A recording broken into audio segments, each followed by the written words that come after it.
चलते हैं नियम 4 की ओर, जो है हमेशा जरूरत से कम बोलें। विचार: लोगों को शब्दों से प्रभावित करने की कोशिश न करें। आप जितना ज्यादा बोलेंगे उतने ही ज्यादा साधारण नजर आएंगे और आपका नियंत्रण उतना ही कम होगा। अगर आप अपनी बात को अस्पष्ट, गोलमोल और अजीब रखेंगे तो आपकी नीरस बात भी मौलिक लगेगी। सशक्त लोग कम बोलकर प्रभावित करते हैं और रौबदार दिखते हैं। इस बात की ज्यादा संभावना होती है कि ज्यादा बोलते समय आपके मुंह से कोई न कोई मूर्खतापूर्ण बात निकल ही जाएगी। शक्ति की कुंजी: शक्ति कई मायनों में दिखावे का खेल है।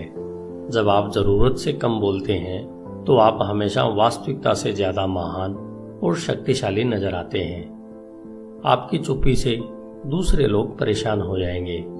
इंसान विश्लेषण और स्पष्टीकरण करने वाली मशीनें हैं। वे यह जानने की फिराक में रहते हैं कि आप क्या सोच रहे हैं। जब आप अपने शब्दों को सावधानी से नियंत्रित करते हैं तो वे आपके इरादों या आपकी मंशा को नहीं समझ पाते हैं। आपके संक्षिप्त जवाब या खामोशी से वे रक्षात्मक हो जाएंगे और बीच में कूद पड़ेंगे। आपकी खामोशी के खालिस्तान को भरने की हड़बड़ी में वे घबराकर कुछ भी बोलने लगेंगे, जिससे आपको उनके और उनकी कमजोरियों के बारे में बहुमूल्य जानकारी मिलेगी। आपसे मिलकर जाने के बाद उन्हें ऐसा लगेगा जैसे वे लुट गए हों।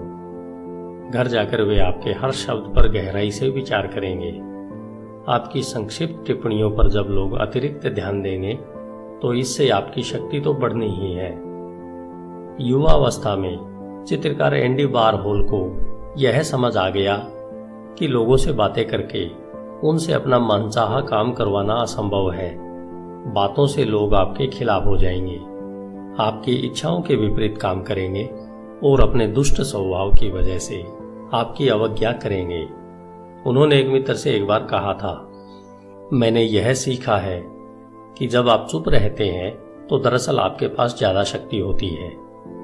बाद के जीवन में वारहोल ने इस तकनीक का इस्तेमाल बहुत अच्छी तरह किया। इंटरव्यू में वे भविष्यवाणी की तरह बहुत संक्षिप्त शब्द बोलते थे। वे कोई जटिल और रहस्यमयी बात कह देते थे और इंटरव्यू लेने वाला उस उधेड़बुन में रहता था कि उसका न जाने क्या मतलब होगा। वह सोचने लगता था कि वारहोल के अर्थहीन दिख रहे वाक्यों के पीछे कोई गहरी बात छिपी होगी। वारहोल अपनी पेंटिंग्स के बारे में कभी बातें नहीं करते थे। वे इसके विश्लेषण का काम दूसरों पर छोड़ देते थे।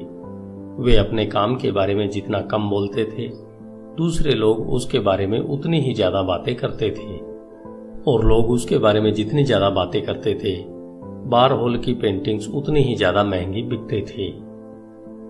जरूरत से कम बोलकर आप अपनी शक्ति का नाटकीय को बहुत ज्यादा बढ़ा लेते हैं। इसके अलावा आप जितना कम बोलेंगे, आपके मुंह से खतरनाक या मूर्खतापूर्ण बात निकलने का जोखिम भी उतना ही कम होगा। 1825 में निकोलस प्रथम रूस के सिंहासन पर बैठे।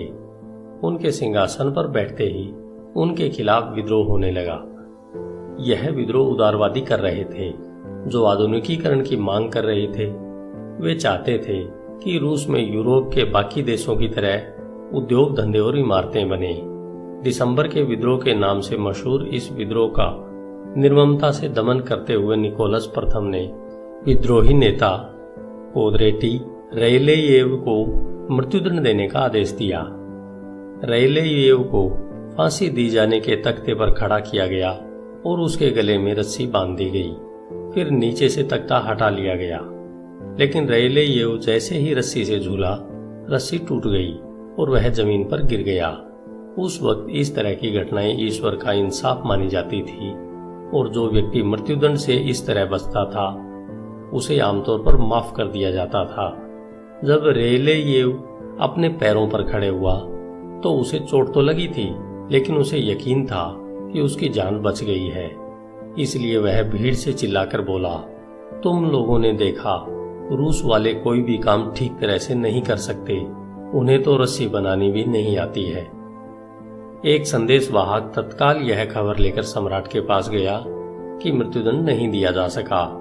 इस निराशाजनक खबर से चिंतित होने के बावजूद निकोलस प्रथम विद्रोही नेता रेलेयेव के माफीनामे पर हस्ताक्षर करने लगे, लेकिन तभी उन्होंने संदेशवाहक से पूछा, क्या इस घटना के बाद रेलेयेव ने कुछ कहा था?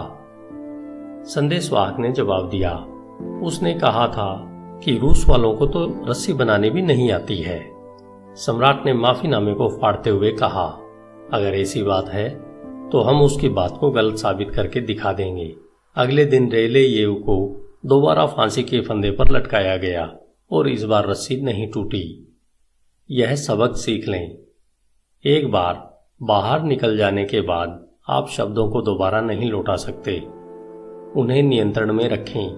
व्यंग के प्रति खास तौर पर सावधान रहें। आपके व्यंग बाणों से आपको क्षणिक संतुष्टि तो मिल सकती है, लेकिन बदले में आपको उनकी बहुत ज्यादा कीमत चुकानी पड़ती है। तस्वीर, डेल्फी की भविष्यवाणी। जब आगंतुक डेल्फी की भविष्यवाणी सुनने जाते थे तो पुजारिन को जटिल शब्द बोल देती थी जो अर्थपूर्ण और महत्वपूर्ण लगते थे। भविष्यवाणी के शब्दों की अवज्ञा कोई नहीं करता था, क्योंकि उसमें जिंदगी और मौत की शक्ति होती थी। विशेषज्ञ की राय, अधीनस्थों के बोलने से पहले कभी अपने होंठ न हिलाएं।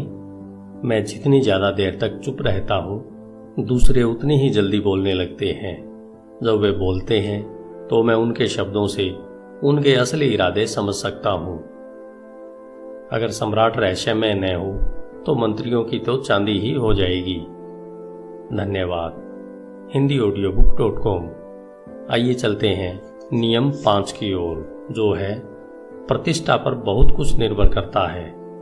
हर कीमत पर इसकी रक्षा करें। आपका दिन शुभ हो।